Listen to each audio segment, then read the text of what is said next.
morning, Miss Amy. Good morning, Mr. Gandhi. What is it about? I had discovered recently our cost of goods sold and inventories are increasing. I think it has something to do with our current purchasing system. Oh, I see. So what do you want me to do, Mr. Gandhi? I would appreciate it if you could review the current purchasing system and present it to me in a formal report, together with suggestions on implementation of a new system. Alright, sir. When would you want it, sir? Report back to me before our next meeting in 2 weeks' time. Alright, sir. I will get my team assembled and we'll start off soon. Goodbye.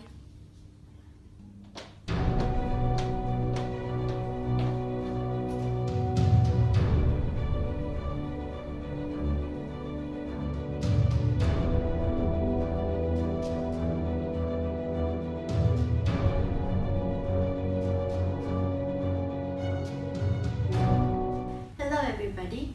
Before we start off, let's look into the purchasing system analytical flowchart prepared by Ms. Vida.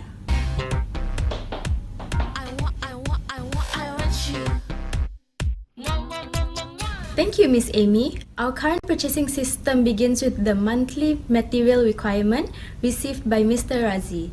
Then, Mr. Razi will prepare monthly material requirement summary and will pass it to Ms. Lim for review and Mr. Sam for advice. Moving on, Mr. Razi will call for quotations from registered vendors of PCI. He will then evaluate the following quotations and pass it to Mr. Sam for review and approval. Uncompetitive quotations will be sent for filing, while competitive quotations will be sent for order confirmation. The details for the order confirmation will be entered into the purchase order and filed. Back to Mr. Razi, he will generate the purchase order in the company system. The purchase order will be verified and passed. For purchase order with amount of 100,000 ringgit and below, it will be sent to Ms. Lim for signature of approval. However, for purchase order exceeding 100,000 ringgit, it will be sent to Mr. Gani for his signature for approval. He will then pass the purchase order to Ms. N for sorting and dispatching, and also pass the certificate of conformance to Mr. Min. When Ms. N received the delivery order and store receipt notes from Mr. Min and invoices from suppliers, Ms. N would batch, check, and code the invoices. The invoices that has been coded will be passed to Ms. Lim for verification or approved. Ms. Lim will then allocate reference number of account payable, update the account payable list, and print out the receipt for acknowledgement from Mr. Fauzar.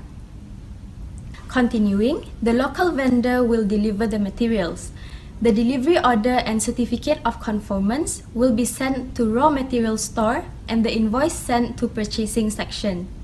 However, materials from overseas vendor will be shipped through their forwarding agents. The overseas vendor will send the shipping documents to PCI's bank and PCI purchasing section.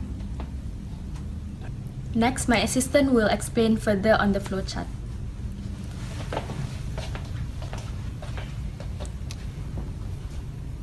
Hello, Miss Amy. I'm Nur Sajat, Miss Vida's assistant. Moving on to the purchasing section, Miss N will send the shipping documents to the finance department for payment. The certificate of conformance will be sent to Mr. Razi. Mr. Min will then receive the materials required, delivery order and certificate of conformance or test certificate of the raw material store.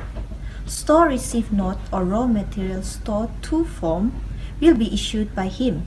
He will then submit the raw material receipt report to the purchasing section for vendor evaluation. The vendor corrective action request will be submitted to the purchasing section if necessary. He then passed the RMS2 form and delivery order to Ms. N.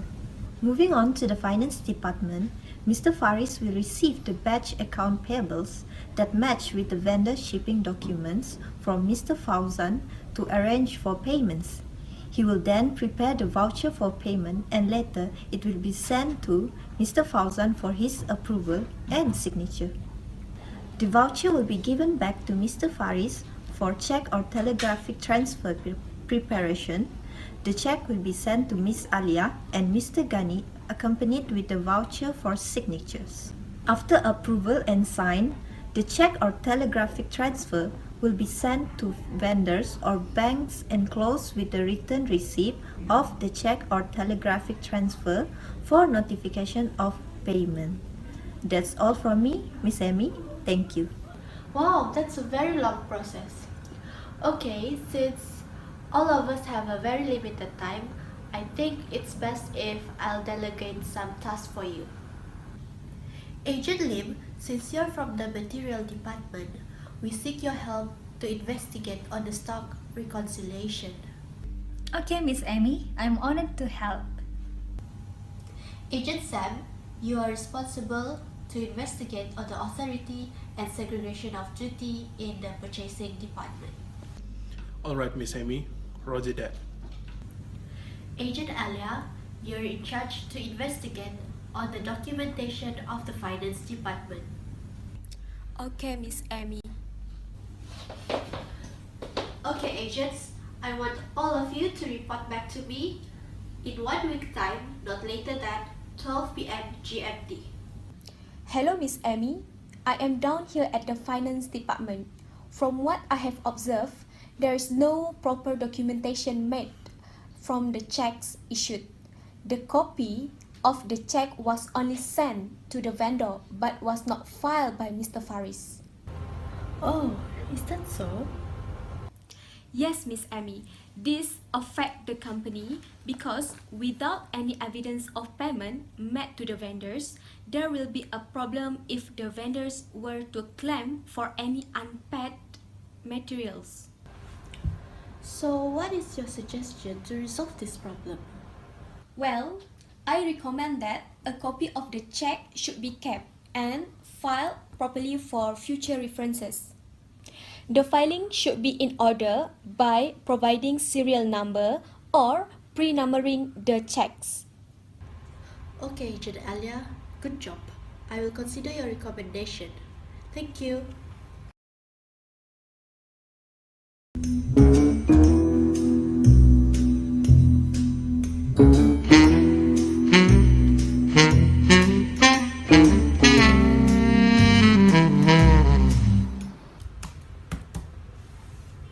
Hello? Miss Amy, this is Agent Sam speaking. From CCTV footage, it is seen that there is no proper authority of issuance of monthly material requirement. This is because the MMR was directly sent to Mr. Razi without the authority from Mr. Ghani. Huh? How can that be? Continue? At the moment, it affects the internal control to the quality and the quantity of the goods, as the goods may differ from the proper authorization. The amount may be intentionally charged or modified. So I recommend that the authorization from Mr. Ghani should be obtained for the monthly material requirement. This is to avoid any fraud from happening. Alright, I will note that down. Thank you. I will get back to you on the issues of segregation of duties tomorrow, Miss Amy. Goodbye.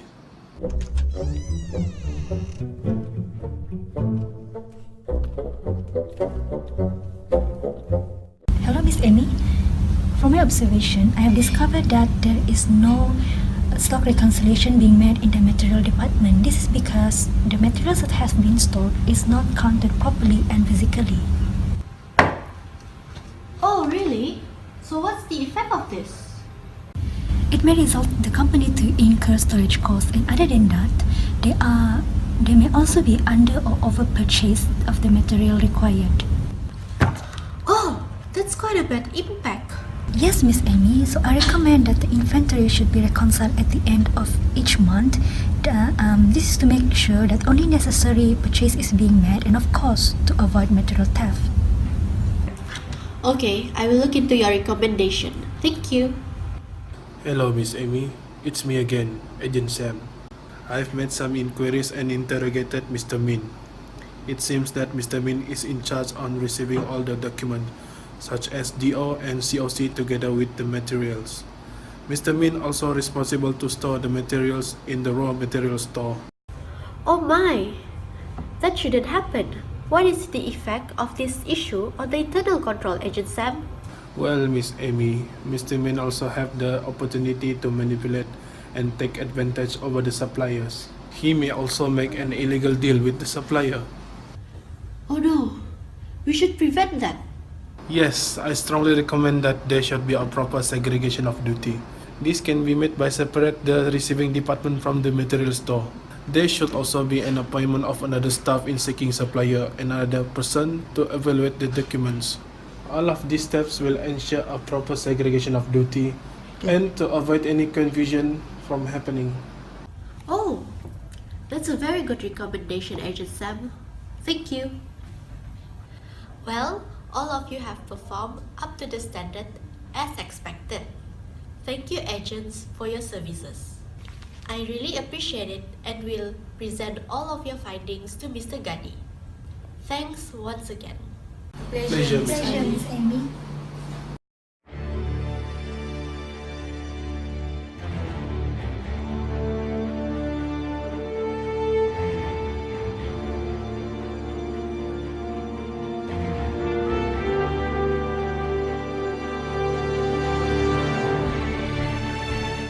Good morning, everybody.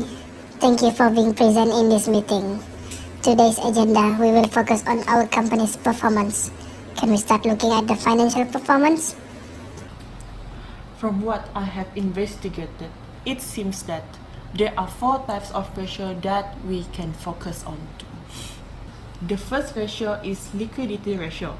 Liquidity ratio is further expanded into current ratio and asset test ratio. It can be seen that our company's current ratio has increased from 0.73 times in year 2016 to 1.15 times in 2007. This indicates that more current assets can be covered by current liabilities in year 2007 as compared to the year 2006. So, it is recommended that we should reduce our current liabilities by paying off the liabilities. For asset test ratio, it is seen that there is an increase in this ratio from 2006 to 2007, which is from 0.27 times to 0.5 times. This is worrisome, as it may cause our company unable to pay immediate obligations. The asset test ratio is lower than the current ratio. However, the indication on low asset test ratio shows that our company may face with overstocking inventories problem. We might not be able to fulfill obligations due to possession of high asset and may face difficulty in paying the current liability if it rises. Therefore, I recommend that inventories should be sold vigorously through promotions. Moving on to efficiency ratio, which consists of inventory turnover ratio, average collection period, fixed asset turnover ratio, and total asset turnover ratio. For inventory turnover ratio, it is seen that there is a decrease occurred from 2006 to 2007, whereby it decreases from 6.01 times to 5.49 times. This may be caused by reduction in sales and inventory, slow moving in 2007. Therefore, we can increase our efficiency in handling the inventory by introduce an effective stock control system, do stock clearance sales, and change our present method of ordering stocks. For our company's average collection period for the year 2007, it is shorter compared to 2006, which are 31.56 days to 10.21 days. This indicates that the cash collection from the debtors is faster due to the more controls of debtors by being more rigorous in collection debts in 2007 compared to 2006, probably due to the efficient updated customers' information. Next, fixed asset turnover ratio of our company in 2007 are 8.9 times, which is higher than in 2006, that only 4.7 times. This indicates that our company is efficient in utilizing our fixed assets in generating sales in 2007 compared to 2006. Then, for our company's total asset turnover ratio in 2007 is higher than 2006, which are from 1.67 times to 2.3 times. This indicates that our company is generating a higher volume of sales with the given amount of assets in 2007 compared to 2006. Lastly, my assistant Ms. Fauzia will explain further on the profitability ratio. Hello everybody. So, continuing on profitability ratio, it consists of gross profit margin, net profit margin, return on asset, and return on equity. For the year 2007, the gross profit margin has increased 9.29% from year 2006. This shows that PCI Sdn Bhd is making 60 cent gross profit for every 1 ringgit of sale being made. However, this does not mean that PCI Sdn Bhd is efficient enough. They should implement new improvements such as searching for lower cost supply for the suppliers, reviewing the company's pricing policy, and reducing the labor costs. Next, PCI Sdn Bhd net profit margin shows an increase from negative 5.22% to 10.95% in year 2006 and 2007. This means that in 2007, the company achieved 11 cents of net income for each ringgit of sales. And in 2006, the company incurred loss of 5% for each ringgit of sales. This shows that PCI Sdn Bhd has a better control over its costs in 2007 compared to previous year. As for return on assets, it shows that there is an increase from year 2006 to 2007. This increase was from negative 8.71% to 25.21%. In 2007, it shows that the company was able to generate an earning of 25% for every ringgit of asset the company control. This increase indicates that the company has effectively turned its investment into profits for the year 2007. Lastly, PCI Sdn Bhd return on equity shows a slight decrease from 77.96% in year 2006 as compared to 72.58% in year 2007. This means that the company was slightly less profitable in 2007 as it only generated 73 cents of profit for every 1 ringgit of shareholders' equity. However, as long as the return on equity does not reach below 15%, the company should only improve by maintaining its performance through actions such as increasing the sales turnover or switching to cheaper financing options. Thank you for the good layout on the financial ratio. Can we now proceed to Miss Amy for the new system recommendations? Sure, Mr. Gani. Currently, our company is using the manual purchasing system. After my agents investigated on some issues, we found out that the weaknesses in the system were due to weak internal control. Therefore, I suggest that we should implement the Enterprise Resource Planning ERP system. ERP system is a software whereby it provides an end-to-end information management solution for a company. It can be used by all of the departments to manage information. So how does it work?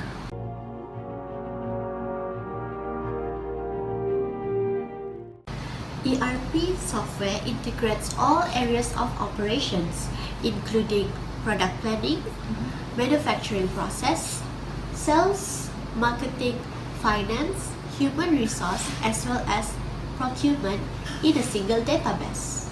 Therefore, through ERP software, information is able to be shared and transferred throughout all the departments.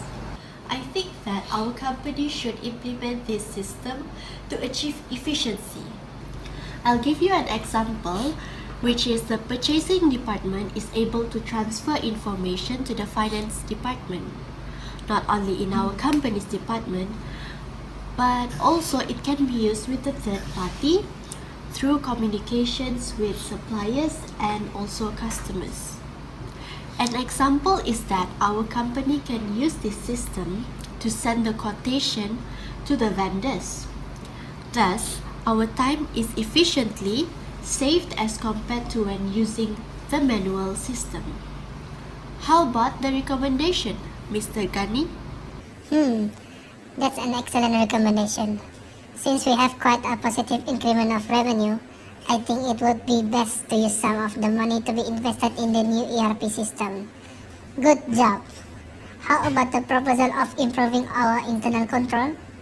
Well, for that part, I'll let my assistant, Miss Kasma, to explain further about the recommendations that we have concluded. Thank you, Miss Amy. Well, Mr. Gani, from what our agent have investigated, we have reached a conclusion to have a proper reconciliation of inventory at the end of each month. This is to make it easier for us to track down the movement of our inventory. We should also segregate the duty of our employee in our purchasing department as a precaution step to avoid fraud and misconduct of duties.